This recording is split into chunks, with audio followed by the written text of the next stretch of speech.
I watched you on Crash Landing on You during the pandemic, twice. I watched the whole series from start to finish twice while I was in quarantine. And I cried. I sobbed both times.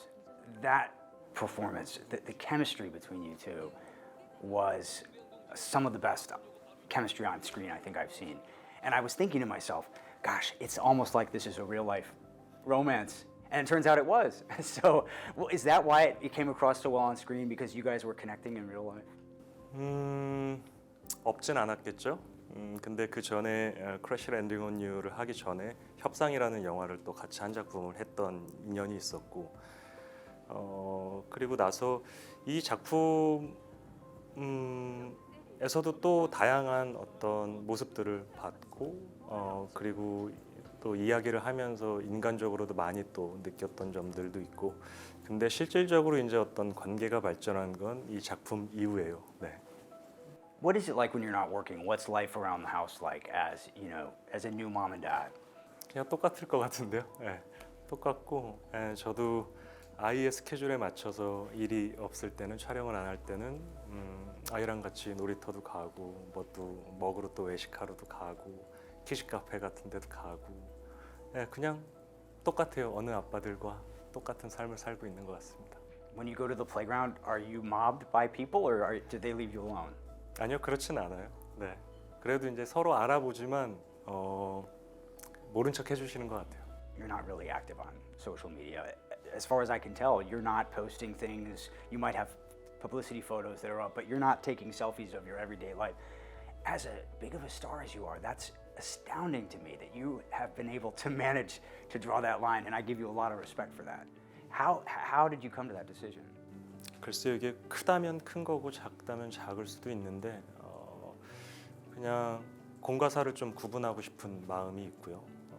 그리고 관객들이나 시청자분들에게는 작품을 통해서만 보여주고 싶은 또 마음이 있어요.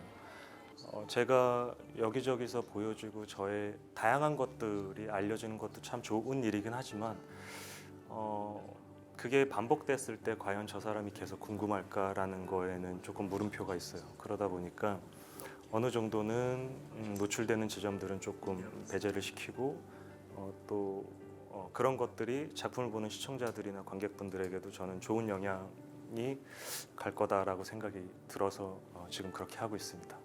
Do you have any New Year's resolutions? 지금 다짐은 그거 하는 것 같아요. 늘 작품할 때는 작품밖에 생각을 안 해서 메이드 인 코리아 시즌 2가 잘 촬영이 마무리되기를 바라는 마음입니다. Her fans call her mother, but in 2025, Atsuko Okatsuka found a new role to play. Whenever my girlfriends tell me about their husbands, and they're like, he's so messy. He doesn't pick up after himself. He doesn't do the laundry. To their face, I'm like, oh my God. To their face, I say that. But when I walk away, I'm like, I'm the husband. Beyond her vibrant wardrobe and signature bowl cut, Atsuko is known for turning family trauma into laughs, like the story of how her grandmother brought her to the U.S. Meg Thee Stallion, move over. We got a new stallion in town. I mean, she did legit kidnap me. Yeah, that is a fact. Why did your grandmother want you to be in the States with her? So my mom, has mental illnesses. She has schizophrenia. She has, not emotional issues. She has depression. She has all kinds of things, right? She didn't have many friends while she was in Japan. Sometimes the traditional way, old school way of doing things is, it's the location that's the problem. We move, and then everything will stay in Japan. All of the problems. The depression will stay in Japan. Girl, no, sometimes it's you. In her second special, released earlier this year on Hulu, called Father, she explores how her complex childhood growing up undocumented in the U.S. affected her relationship with her dad. I get to finally, have the relationship with my dad that I think I always wanted, but I couldn't. I told my dad just yesterday, I said I had to become famous to bring the family back together, Low pressure, Jesus Christ. And have you ever felt throughout your career or throughout your life in the United States like you don't belong? I don't know if I would even belong in space. Because, yeah, I go, oh, maybe if it's not Earth, maybe it's somewhere else. And I think I would. Planet. Maybe an Otsko planet where everyone has my haircut. Every time I'm in London, it's all the men that have my haircut. Like, Why do you think that is? I think they're just like trying to still like reminisce on the 60s and 70s. Yeah, so it's like older men, older British men, and me. Atsuko has plenty of goals for 2026, like the quiet art of sitting. I want to try not to spiral, even if I'm not working, you know? Because sometimes a girl is just sitting, and that's okay. A lot of good things have come out of sitting. This interview. Rosa Parks. I appreciate that. Rosa Parks known for sitting. She did more than that, but she moved the civil rights movement forward. I am writing a book and working on 2 TV shows. Wow. Yeah. What's the book about? The book is about my life, and you know, just the angle in is, you know, the key to life is knowing who you're not, and so it's about all of the different phases that I went through in my life. Cheerleading phase, cornrow phase, don't recommend. They always say, find out who you are. Look for your true self, be your true self. But it's so hard to find your true self. Yeah. But by process of elimination, you know, it is, you will get there. So now that you've done the process of elimination, who do you think you are now? I am an ever-changing person, but also someone who does love people. I love telling jokes. I love making other people feel good. And so that's who I am. At the end of our interview, I had a surprise for Atsuko. My producer prepared a wig for me For real? Wow. to copy you. Oh my gosh. So Yes. I Wow. haven't had I'm this so haircut. sorry she did that No, to I you. know. Oh, my baby. My father.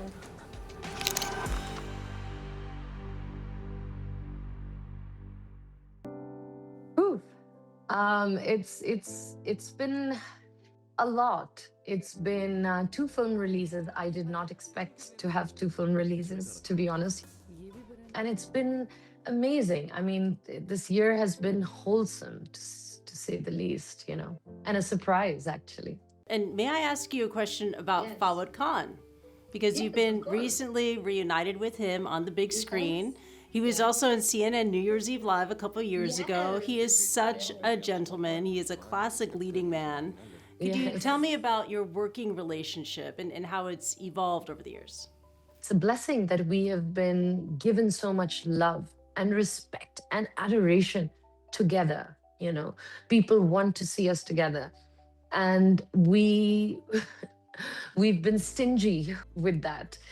But now I think finally with Nilofer, we were able to give back to our fans. It's really it's almost a thank you note to them.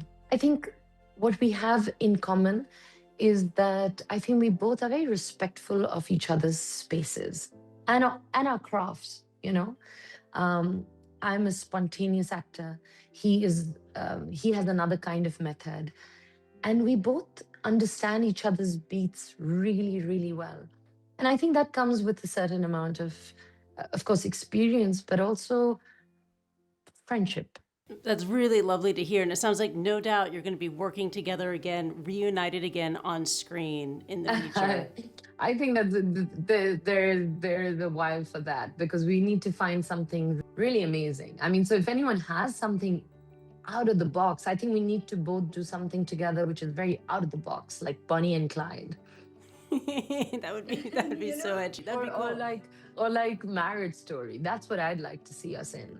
What do you have in store for 2026? It's been going to be 15 years in this industry next year for me. Bravo. And yeah, and at this point, it just feels like, you know, one of those points where I feel like I want to take stock of my life, my career, all of it. I'm going back to TV. I'm a little scared about it, but I think that's what's exciting, that something is scaring me, you know? Now, Myra, you and I have a California connection. Yes, we do. I'm from California, and you studied there, you spent time there. Is it true that you used to work at a Brookstone in California? This is like a high-end gadget shop. Yes, ma'am. What was that like? Oh my God. You know, I always credit America for all these years that I lived and worked in America. Is there's a huge part of me, and that time for me as a girl from Pakistan who came from, not a very rich family, but a well-off family, and then you go and live the American life, which is that you have two jobs and you go to college and you're supporting yourself or your brother and you're paying for rent and you don't know if you're going to make it through the week. I think that has had a deep impact on who I am. I actually go back every summer. I take my son back every single summer. And I tell him every time, I tell him, look at this big blue bus. I used to take this bus and then I would go to Rite Aid or I would go to Brookstone. And this is where I used to work. So, yeah, those are very important years of my life. Myra, I love that. I love how you used to work at a Brookstone in Southern California. You used to work at a Rite Aid. This is like a pharmacy in California. Yes. And now you are one of Pakistan's biggest film stars ever, with fans all over the world. Myra Khan, thank you so much for joining me, and Happy New Year. Thank you. Happy New Year to you too. Lots and lots of love.